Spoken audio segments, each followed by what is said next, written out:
Olá, amados, sejam todos muito bem-vindos à nossa aula de número 41, capítulo 7, subconsciente, tendência voltada para a vida. Nesta aula de número 41, Dr. José Murphy vai nos levar a uma reflexão do subtítulo que ele diz: como o ser humano interfere no princípio inato da harmonia.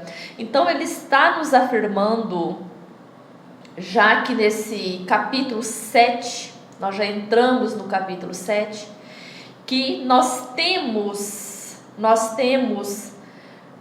a harmonia dentro de nós, que é algo inerente ao ser humano, é algo que é nosso por direito divino. Como que nós interferimos nessa harmonia? Ele está afirmando já no título no subtítulo desse capítulo. Nós estamos na página 117, para vocês acompanharem a leitura, conferir o que eu estou a dizer e não apenas seguir a minha opinião, a minha percepção da leitura do livro O Poder do Subconsciente. Se queremos pensar correta, cientificamente, temos que conhecer a verdade. Tá entre aspas. Qual verdade? O Cristo diz que a verdade nos liberta. A minha verdade, a sua verdade, que verdade é essa? Ou, como diz o versículo, conhecereis a verdade e a verdade vos libertará. João 8:32. Conhecer a verdade significa estar em harmonia com a inteligência e o poder infinito da mente subconsciente. Que sempre se move na direção da vida. Todos os pensamentos e atos desarmônicos, sejam motivados por ignorância ou intencionais, resultarão em discórdia e limitação de todos os tipos. Se nós temos a harmonia, que é algo inato dentro de nós, e nós interferimos para essa desarmonia acontecer, ou melhor, nós interferimos na harmonia e geramos a desarmonia, nós precisamos compreender quais os pensamentos que está produzindo essas desarmonias. Se é algo que é nosso, que é herança divina, nós podemos modificar isso. Se ele diz na aula anterior que a desarmonia, os efeitos dela são escassez, são fracassos, são doenças, são conflitos, todos os problemas da natureza humana é gerado por ignorância. É gerado por nossas próprias construções. Ele também disse numa aula anterior, se eu não estou enganada, no capítulo 6, ele diz que as construções da nossa mente, não da nossa mente no sentido de quem nós somos, mas as construções, ele dá um exemplo de uma construção civil. Se nós colocamos tijolos de qualidade inferior, isso vai gerar uma construção sem nenhuma solidez, sem nenhuma uma base sólida ali no aspecto e no sentido de uma construção firmada, como é algo que ele está falando, muito abstrato, e não nós estamos falando de uma construção civil, de um prédio. E os tijolos que ele faz uma analogia, não é os tijolos de barro, de concreto, não são as treliças de má ou de boa qualidade de ferro, mas a qualidade dos tijolos dos nossos pensamentos, das nossas ações e dos nossos sentimentos. Se essa é uma realidade que o próprio Cristo afirma, então nós podemos ter uma construção sólida de saúde, de prosperidade, de abundância, de harmonia, de paz e de tudo que o ser humano almeja. Ele está dizendo que é algo que ele diz que é o princípio inato, é a harmonia. Ou seja, não é algo que eu construo do lado de fora, sabendo ou não sabendo. Essa harmonia, ela é uma herança, ela é do ser humano. Então a própria natureza nos mostra isso. Nós não vemos uma árvore com depressão, nós não vemos um animal silvestre com depressão. Nós vimos nos cativeiros quando tem a mente humana a interferir. Querer que esse animal seja domesticado, querer tirar ele do próprio habitat dele e forçar ele a viver uma experiência que não é da natureza desse animal. Às vezes de uma forma até agressiva, para que ele possa ser domesticado ali. Todos os pensamentos e atos desarmônicos, seja motivado por ignorância ou intencionais, resultarão em discórdia e limitações de todos os tipos. Se é os nossos pensamentos, repetir esse parágrafo, porque ele é de uma importância muito grande. Se os nossos pensamentos e atos são desarmônicos, e ele afirma isso, seja motivado pela ignorância, seja motivado por algo que você não sabe, ou que seja de forma intencional. Quando que nós podemos ter um ato de forma intencional? Quando nós fazemos algo tendo consciência que vai prejudicar a nós, principalmente, e a outra pessoa. E você pode estar dizendo, não, tem atos que eu prejudico somente a mim. Não tem como você prejudicar somente a você, quanto que você vive numa comunidade. Você vive numa sociedade onde você tem relações com outras pessoas. Nós não somos seres que vivemos isolados. Então a sua própria desarmonia vai refletir nas suas relações, seja no seu trabalho, seja na sua família, seja no seu relacionamento afetivo, seja em qualquer lugar. Nós somos seres que nós evoluímos através das relações com outro ser humano. De maneira intencionada ou de maneira ignorante, isso prejudicará você e a outros. Por isso que o próprio Cristo, quando ele retorna através de uma consciência como Jesus, ele abarca, ele abraça o karma da humanidade, ele contribui com o karma da humanidade. Por isso que ele diz que ele veio para salvar-nos dos pecados. E de certo modo, nós também fazemos isso quando nós entramos em contato com a relação com outras pessoas, seja no nosso trabalho, seja num grupo de estudo, seja num comentário. Nós interferimos porque nós somos seres de relações. A ciência nos diz que construímos um novo corpo a cada 11 meses, de modo que, do ponto de vista físico, temos, na verdade, apenas 11 meses de idade. É como se a cada 11 meses nós nascemos de novo, porque nós reconstituímos, se é que podemos dizer assim, ele usa o termo que nós construímos um novo corpo.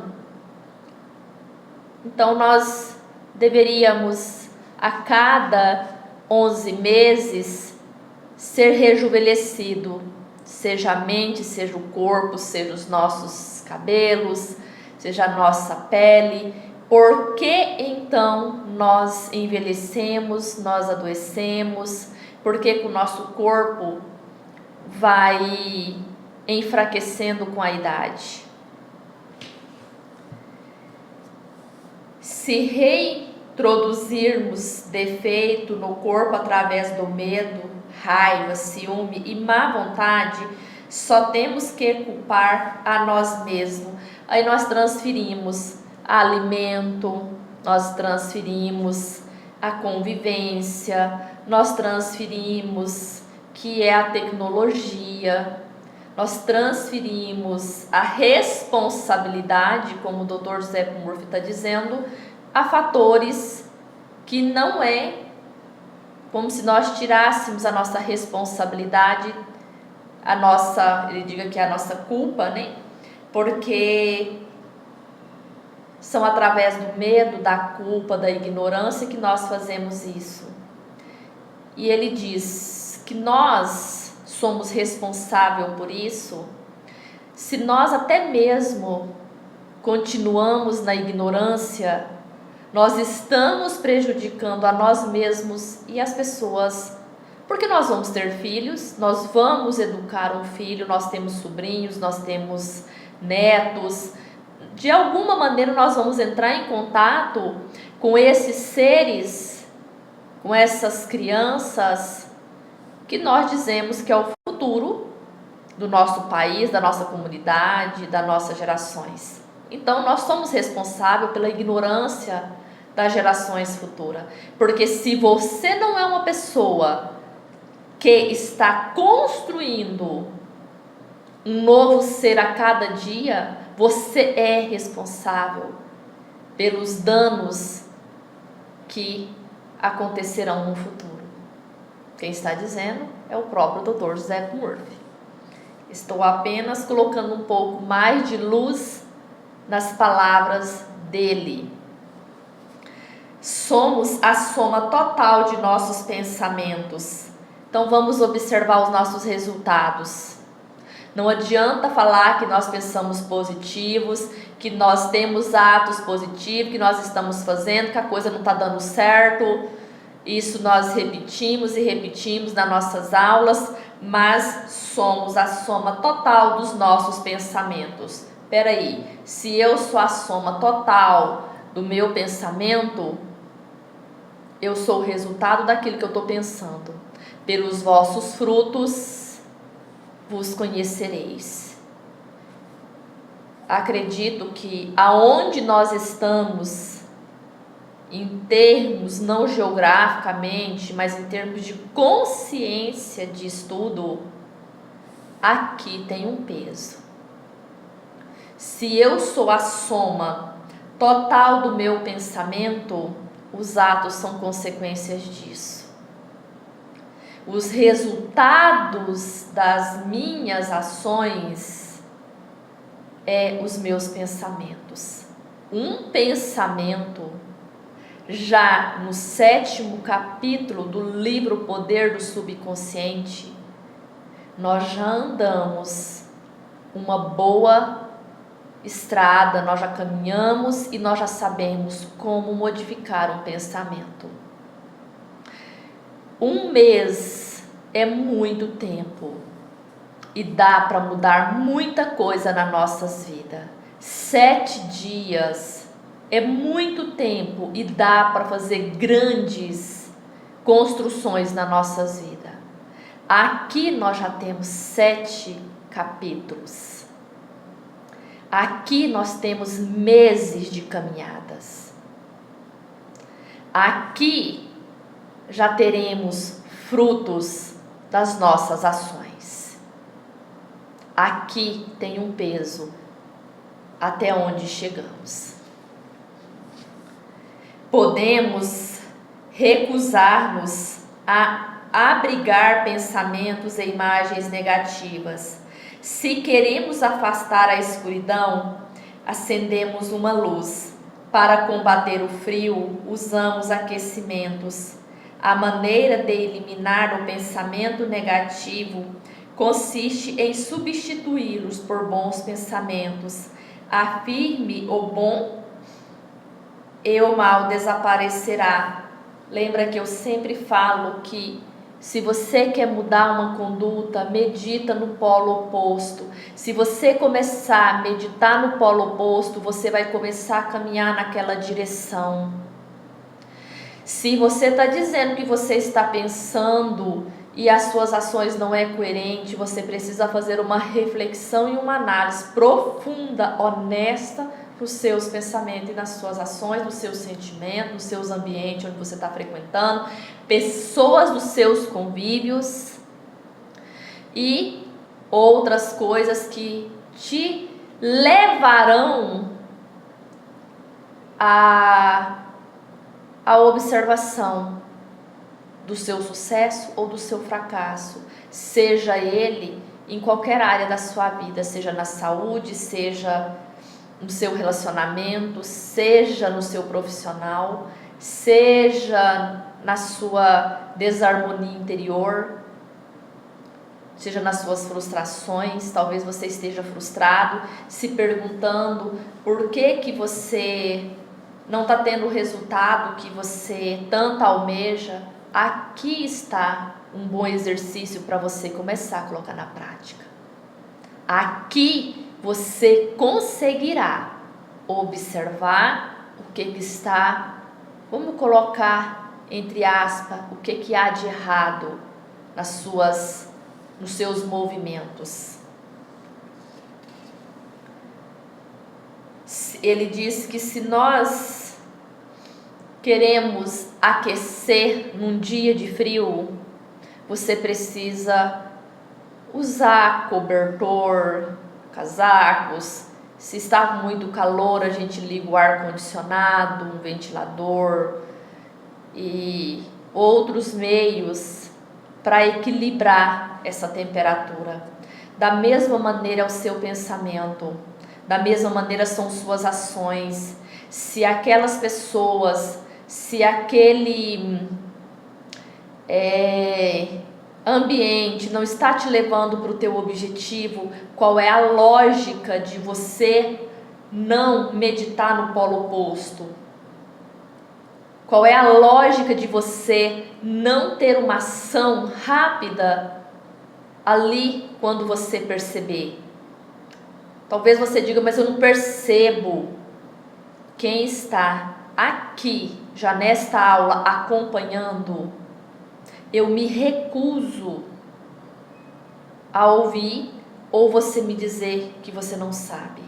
Aqui ninguém já é mais ignorante. Aqui já tem um discernimento suficiente para compreender e discernir aonde e o que está me levando, para onde eu quero, para onde eu defini, quais são as minhas prioridades na vida. Aqui nesta aula, se você está acompanhando as outras anteriores, aqui você já sabe fazer isso. Uma semana fazendo esse exercício, você já tem mudança, mas é fazendo. Então preciso observar se eu estou priorizando, se eu não estou, se eu estou estudando porque eu quero preencher o meu tempo, que eu não tenho muita coisa para fazer, beleza.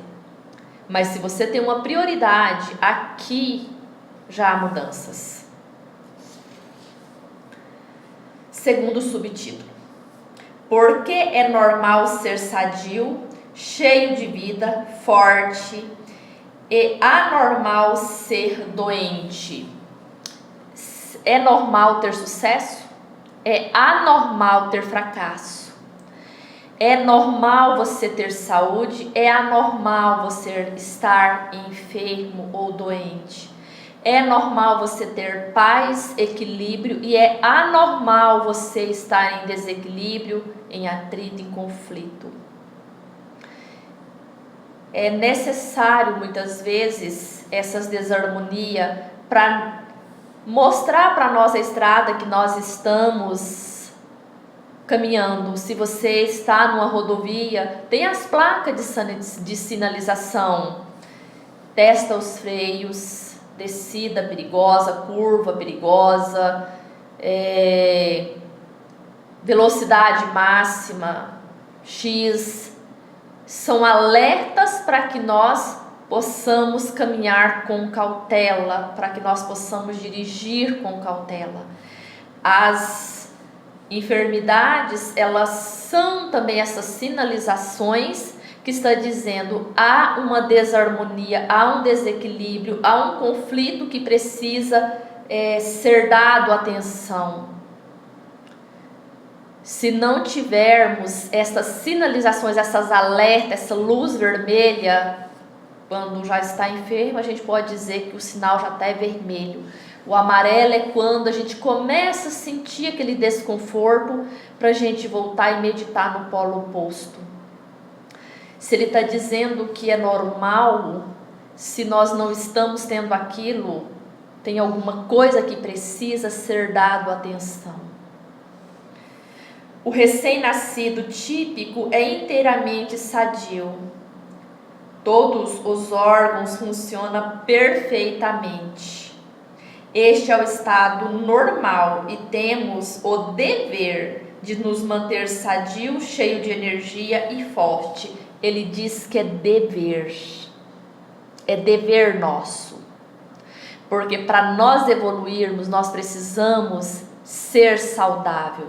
E eu falei numa aula anterior que saúde é diferente de enfermidade. Tem pessoas que aparentemente ele é saudável, mas se você fazer uma busca, sondar o espírito dessa pessoa, você vai ver que essa pessoa são extremamente doente. Uma pessoa que não tem ali uma habilidade, que não tem uma potencialidade. Eu não estou falando que tem que ser um especialista na área de vender, não. É uma pessoa que, no mínimo, tem uma capacidade de uma ou duas atividades. Isso é inerente ao ser humano. Isso é natural nosso. Tem pessoas que é admirável.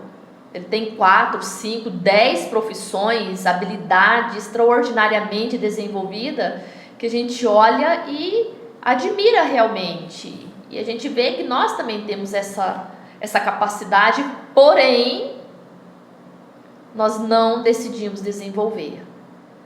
E se um ser humano tem uma deficiência aí, é uma deficiência mental. Ele precisa observar e dar um pouco mais de atenção.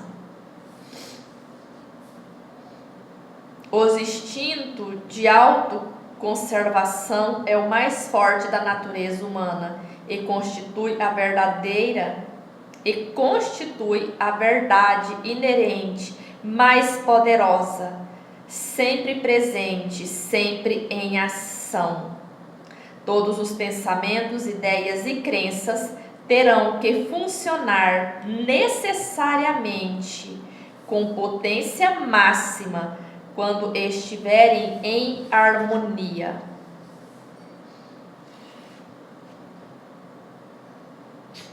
Quando estiverem em harmonia com o princípio inato de vida existente em nós e que sempre procura preservar-nos e proteger-nos em todos os sentidos.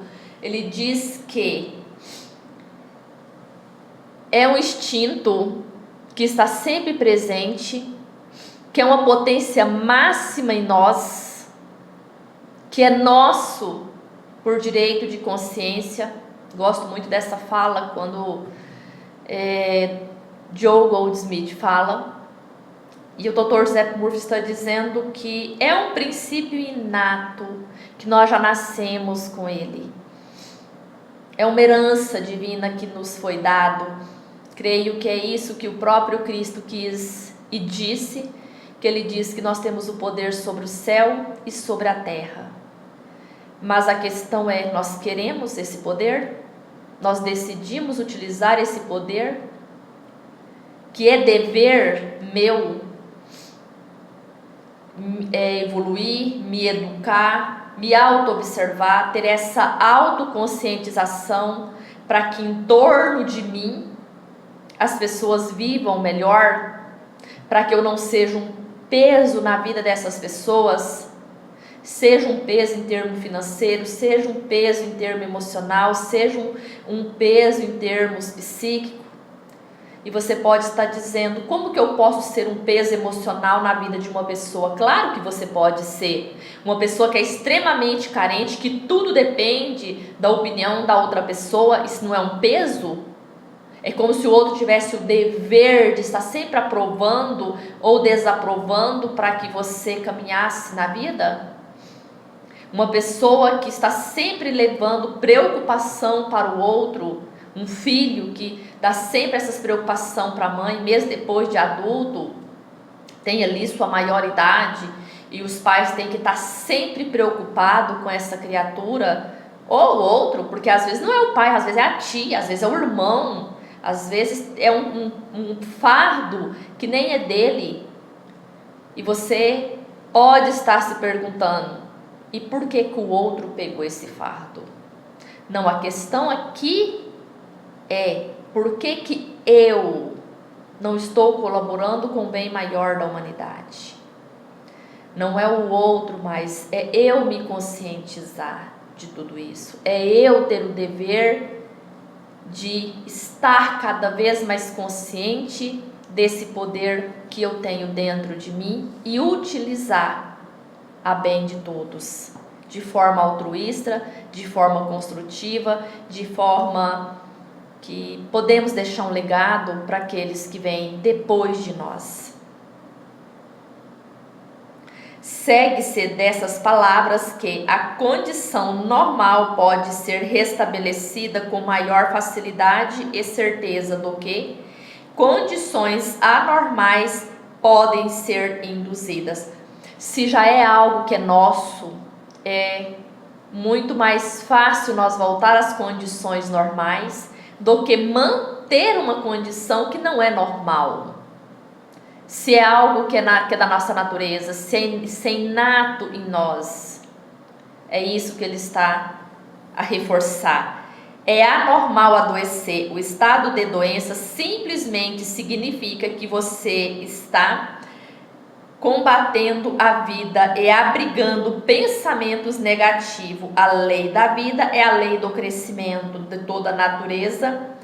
Dá testemunho da operação desta lei ao expressar-se silenciosa e ininterruptamente através de crescimento. Onde há crescimento e manifestação, forçosamente a vida. Onde a vida precisa haver harmonia, e onde a harmonia, a saúde perfeita.